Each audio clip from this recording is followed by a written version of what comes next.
বাসায় মেহমান থাকলে একের পর এক রান্না। সকালবেলা রান্না করে শেষ না হতে, খাওয়া দাওয়া শেষ না হতে দুপুরবেলা রান্নার প্রস্তুতি করতে হয়। আসসালামু আলাইকুম, সবাই কেমন আছেন? আশা করি সবাই ভালো আছেন। আল্লাহর রহমতে আমরাও ভালো আছি। শুক্রবার ছুটির দিন, সবাই বাসায়। দুপুরবেলা সবাই একসাথে খাওয়া দাওয়া করা হবে, সেই জন্য বেশি করে মাংস বের করে নিলাম। এখানে মাংস রান্না করব, প্রেশার কুকারে উঠিয়ে দিচ্ছি। আর যে কোনো রান্নায় আমি যে রেডি করে নিয়ে রান্নাটা করে নিই, ঝটপট হয়ে যায়। আর সব রান্নাই কিন্তু এত তাড়াতাড়ি রান্না হয়, আর রান্নাগুলো সবগুলো কিন্তু মজা হয়। আর এখানে পাবদা মাছ নিয়ে আসছিলো, আর সেই পাবদা মাছটা ভুনা করে নিলাম।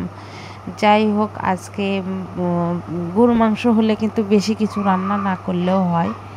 এখানে পাবদা মাছ ভুনা করলাম, গরু মাংস, আর এখানে ট্যাংরা মাছ দিয়ে আলু দিয়ে মানে চচ্চড়ি রান্না করলাম।